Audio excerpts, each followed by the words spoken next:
This is the Red Podcast. This is episode number 49. It's part 2 of our 2-part series on how to give a successful workshop. We're going to go deeper into marketing your workshop. How do you fill seats? How do you get people there?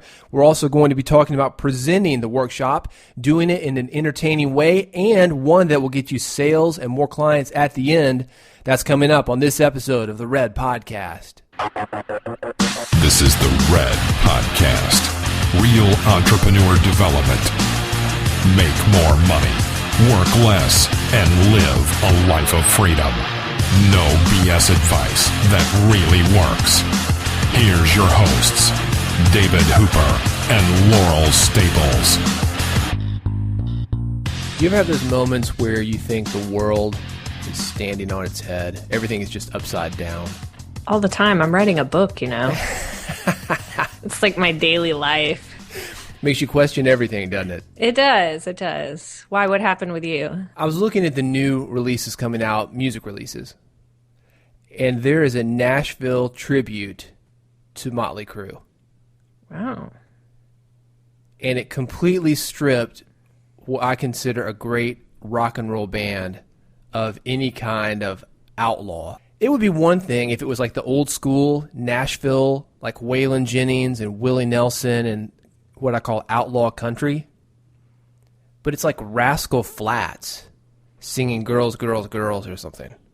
And this turned your whole world upside down. Yeah, because it's like people wonder why the music industry is on life support right now, why nobody's buying records. You know, here's what it is, Laurel. Motley Crue came to town about a month ago. They sold out the arena here. 15, 20,000 people, and some record executive was like, hey man, you know what is really hot right now? Motley Crue. Why don't we get us some of them country bands and that'll help us sell some records? Is that how people sound in Nashville? Yeah. You and I sound like that. We just, people don't know that they have an accent. We have the filter on this podcast Totally. that just takes out the country accent. It's like the anti-country button. Yeah, we're just like country music. We fix it all in the studio. We don't worry about being on pitch or anything. We fix it later. Oh, yeah. And we take the accent. We got an accent button here. But yeah, I'm pretty sure that's what's happening.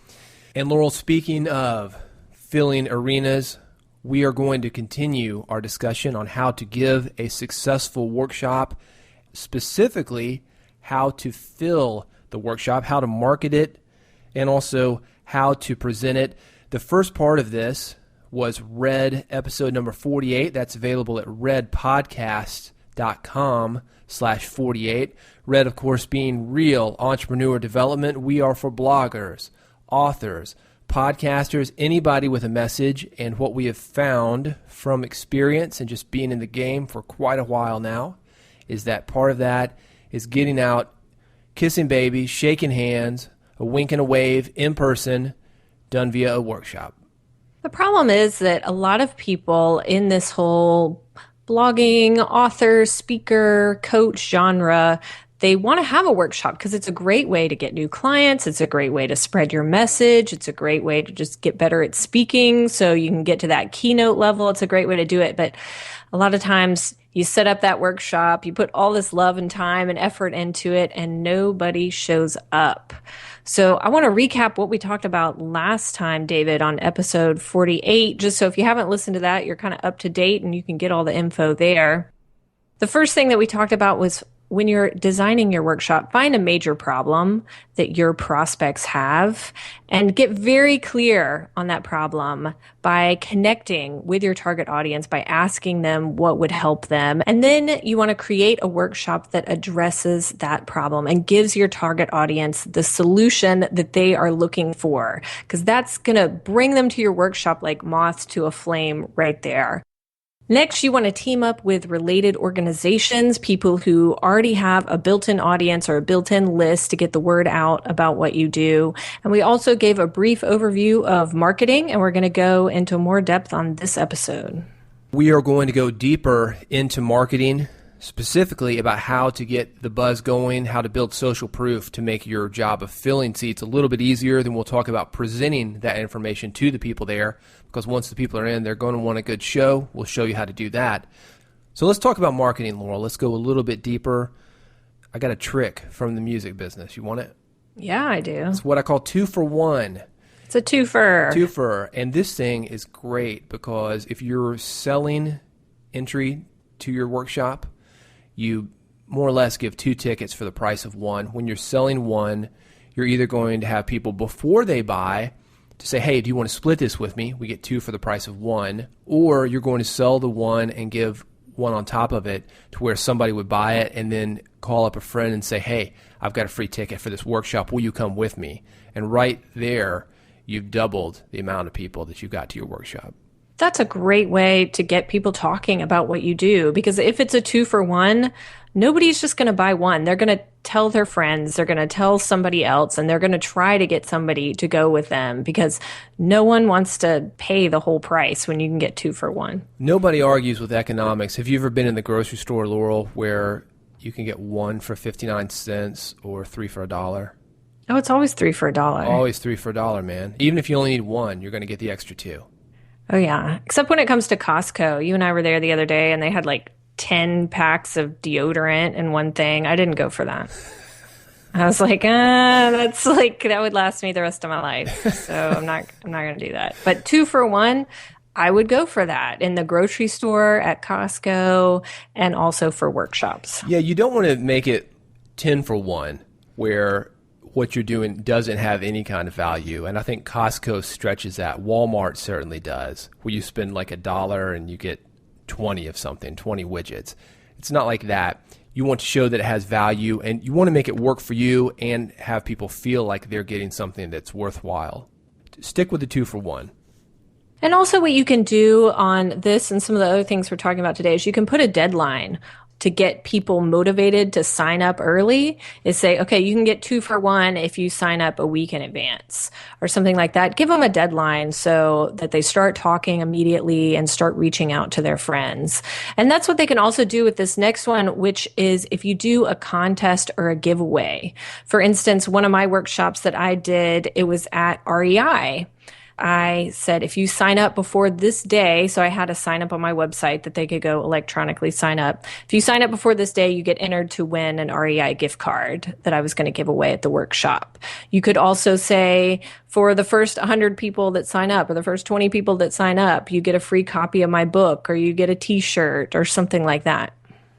Yeah, those are what we call scarcity. And they work a couple of different ways. The first one we mentioned via time. So if you put a time delay, saying the next 7 days you'll have this rate, and days 8 and after you'll have a more expensive rate, that can get people to take action. And the other just being a quantity issue. I've got 100 books to give away. I've got 50 books to give away. I've got 5 books to give away. Sometimes it works just to have a limited number of seats.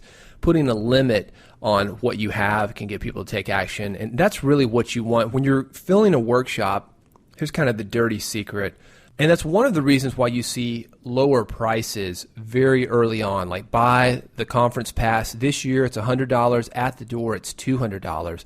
The reason for that is because people will not come if it's raining, if something else happens, like a good television show comes on, or who knows. Do what you can to get them invested early, even if it's registering for a free event.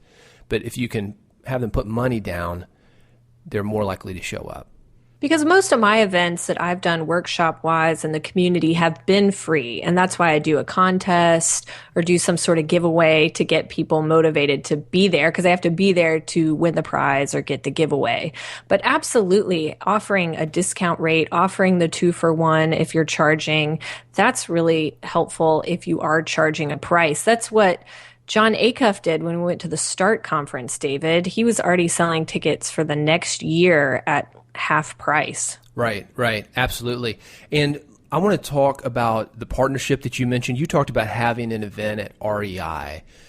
We talked about giving away things. Sometimes you can partner to give away things with the people that are hosting the event or promoting the event for you. For example, if we were to partner with, and we did this actually for our Red Podcast giveaway when we launched Red Podcast, we went to people such as Blinkist, and we said, hey, will you give us some stuff to give away to our audience? We'll help promote you, and you can help promote us. So sometimes you can do things like, for example, REI, maybe there's a $5 REI gift certificate, $10 REI gift certificate. Maybe they're going to give you some hiking boots, a canoe, whatever they're selling at REI. I wish. Those are the kind of deals that you can make. I mean, you're bringing people into, in your situation, a store where they're likely going to walk out with some stuff that they purchased there. So they're willing to give away some stuff to get people in the store. Well, and if they give away a $5 or $10 gift card, people are going to spend way more than that. So that just gets the people shopping right when they come out of your workshop. Right. So it's just a win-win for everybody. That's another thing we used to do in the music business to get people to gigs, and this would certainly work with any kind of workshop. If you're doing something at a restaurant or someplace that serves food, it could be a bar, although I don't suggest that for a workshop necessarily. But sometimes high-end restaurants, you can do workshops there, and you see that a lot in the real estate and the kind of how to make money, like the higher end stuff. They'll give you a free meal. The first drink free is a promotion that clubs and restaurants love to get going with you, because usually people don't just drink one drink and you kind of set that ball rolling. They start a tab. You give them a drink ticket. That's how this works. They hand over the ticket. That's how you're going to keep track of how many drinks you're giving away. But they'll start a tab after that and sell more drinks. So that's a good way to bring people in. They're going to be hanging out drinking anyway, so you can bring them into your event and have them drink there. Even if you're not at a bar or at some place where you can have an alcoholic drink, you could still have first drink free if you're meeting at some sort of coffee shop or some sort of local food venue or something like that. People appreciate anything free. Yeah, that's a great point. It might not be as enticing as a free glass of wine or something like Not that. if you're an alcoholic. But it still can bring people in and still can get people excited. And it's worth saying that you're not promoting drinking, and sometimes because people are addicted to this stuff, I'm going to go down the rabbit hole. Nobody wants to really talk about this, Laurel, but sometimes that can bring the wrong type of crowd.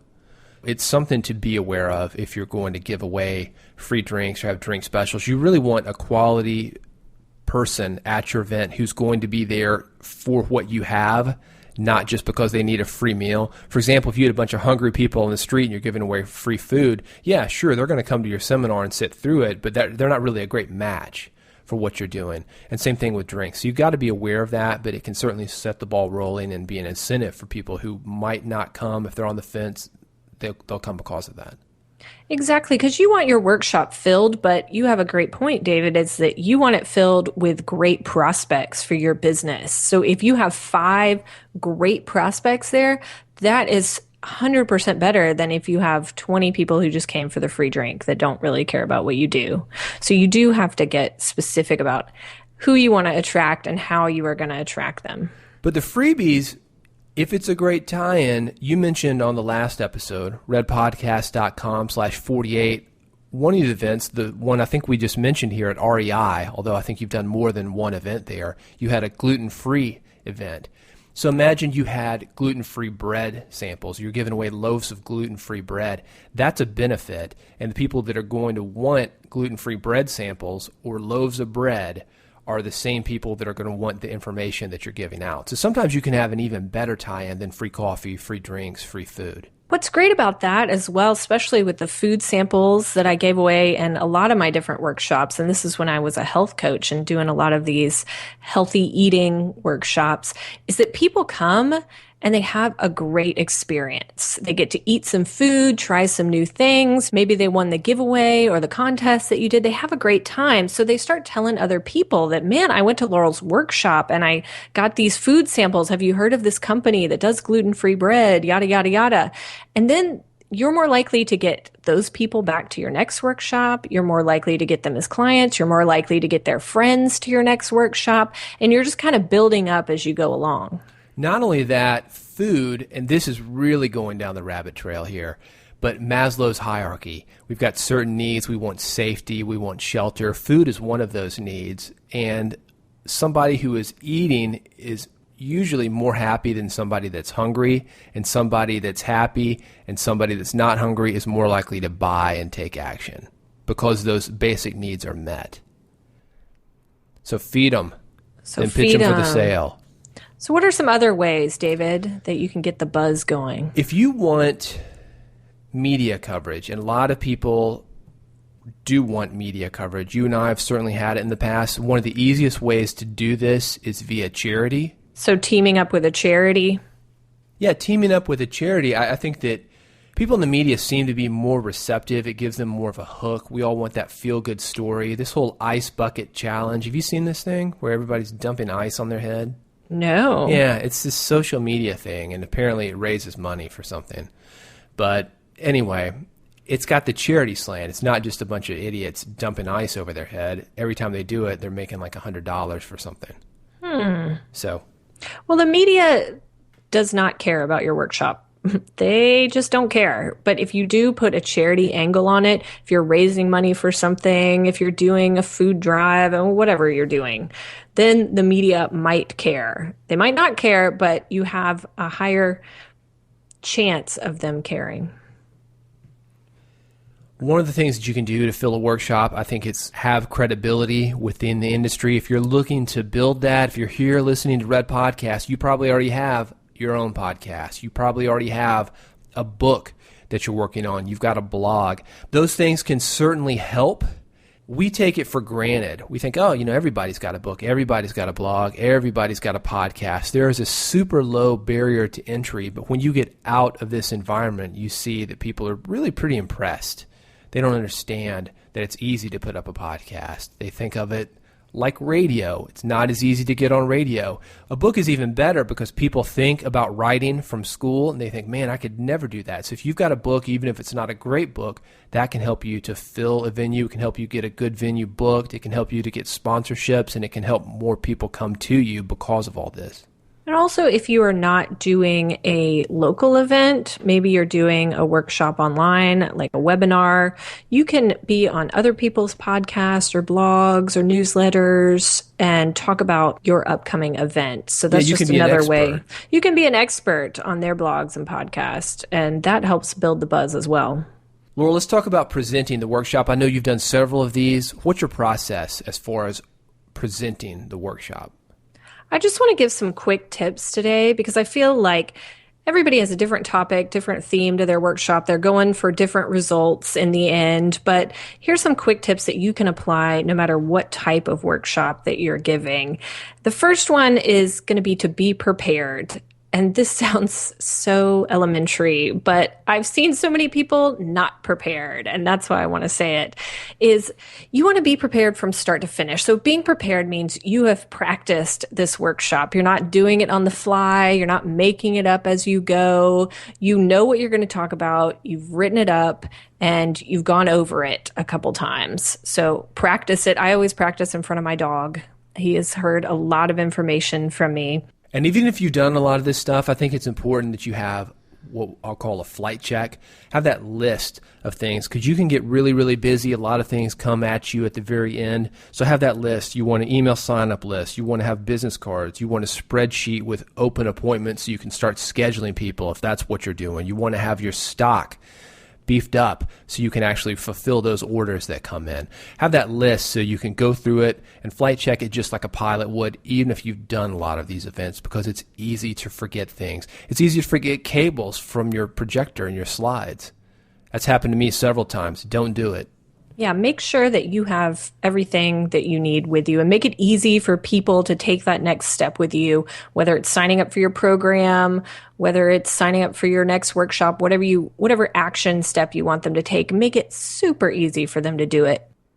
Next, I would say do something interesting. People want information, but they also want to be entertained. And that's something you have to keep in mind. If you're going to keep their attention for 45 to 90 minutes or so, you got to be interesting. And that can mean doing a demonstration, doing a paired share, doing a group share, anything like that that kind of gets people thinking in a different way that's not just you talking to them. And you've had some interesting demonstrations for your food workshops, am I right? Oh, yeah. I've done some neat things. All right, tell me. Well, one of the things that I did involved soy sauce, actually. So I had this bowl of water, and I said, this is you when you're born. It's just clear water. You're a clean slate. And then I had the soy sauce, and I had a tag on it that said life. And people laughed. And I said, this is your life. This is life happening to you. And I poured the soy sauce. I just dripped it into the bowl. And, of course, the clear water gets cloudy. And I said, over time, you put all this stuff into your body, all these chemicals, you don't exercise, and this stuff, your whole body gets all murky. And then I said, how do you get this stuff out? You can't just separate the soy sauce out from the water now. You can't just go on a diet. You can't do anything like that. But what you can do, and I unveiled 5 glasses of clear water, all labeled with different things. One was exercise, one was eating healthy, one was meditation. And I started pouring those different water glasses in there. And I said, you can add in healthy food, and you can add in exercise, and you can add in all these things into your life. And all of a sudden the bowl of water is clear. And I got a lot of clients out of that workshop because it demonstrated the whole concept that I was talking about in front of their eyes. Yeah, if you can do something like that shows physically what it is that you're trying to do with people, it's like an aha light bulb going off. Mm-hmm. They get it, and then all of a sudden they're paying attention, and they're going to stick with you the rest of the program. So if you can open with that, you got a winner. A great tip is to tell success stories. People have a lot of skepticism over what you're talking about, especially in the dieting world. And, I've tried every diet on the planet. Why would Laurel's program of health coaching work for me? Well, that's why you have to tell them success stories. Tell them about clients that you've worked with that have had great success, and help the audience overcome their skepticism. And you need to work that really neatly into your whole talk. And if you want an example, we get these things all the time, Laurel, and I try to get you to go to them with me. The timeshare promotions, the real estate, the get-rich-quick stuff, all the business opportunity stuff. I try to get on these mailing lists, and when these guys come through town, I go to as many of them as I can. What you don't realize probably, unless you've been to some of these, is a lot of the people that have had success, that stand up, they're planted. It's okay. I feel that it's totally ethical if you've got somebody at your workshop that's worked with you before to ask them beforehand, hey, would you mind if I called on you? Could you tell your success story? Usually they're very cool with that. And I did that at one of my workshops, and I had actual clients there. My clients enjoyed working with me, and they always like to hear my new workshop. So I said, do you mind standing up and talking about your experience? And they said, absolutely. Yeah. So it doesn't have to be fake. You can actually get people out there. I have seen plants as well. Yeah, when I say plants, I mean this in a totally ethical way, although I'm not sure that the timeshare places that we're going to are doing that. Yeah.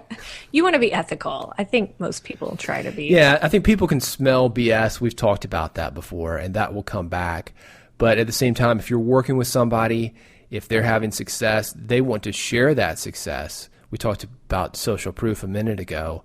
That helps them, and that helps you. I just want to give one last quick tip, and that is, think about the whole workshop as a pitch. Don't think about you give the workshop and then you give the pitch. The whole thing, the way you integrate success stories, the way you talk about what you do, the way you give advice, the way you get people thinking about the life that they want after they'll work with you, that kind of stuff, that's all a pitch. So don't be afraid to turn the whole thing into a pitch. You're still giving valuable information. You're helping people, but don't be afraid to build that action step in there. Is what do people need to do next? Be very clear. I've seen people give great workshops and not pitch. They don't get any clients. They don't get any new customers. Make the whole thing a pitch and really rock it out. Okay, I'm going to disagree with you there. Some of the feedback that we've gotten, we talked about it, that your mastermind thinks we need to argue. So I'm going to argue with you right here. Go for it. I wouldn't say make the whole thing a pitch. I think the entire presentation should be a sales presentation. When I think about pitch, I think about asking for the sale, and that's part of it. I think you do need to have a sales presentation throughout your event, and I think that's what you're talking about, Laurel. But I just want to get really clear on the words, that the pitch where you're actually asking for the sale, you're not there hammering somebody over the head, telling them to buy. What you're doing is you're showing the value of what you have to offer. You're showing how you can change somebody's lives. And at the very end, you're saying, if you would like what I have, here it is. And you're putting it out on a silver platter. They will buy. You're exactly right. I had the wrong wording there. I would think of your workshop as your sales letter. If you have a sales letter on your website, your whole workshop is your sales letter, and then the pitch is the call to action, which will probably be at the very end of your workshop. And don't meek out on the call to action. If you've got something that will help people, you are doing them a service by letting them know about it. Ask for the sale. Otherwise, they're not going to read your mind. They're not going to know that you've got something available. Nobody's going to come up and say, hey, do you have any more stuff that I can buy from you? Let them know about it. Help them out. Do the best that you can for them. Everybody wins when that happens. Any questions? Where do people go if they've got questions for us or suggestions for episodes, Laurel? You can go to redpodcast.com and press contact and get in touch with us. If you have not subscribed, we are available via the iTunes store. Just pull up iTunes, search for Red Podcast.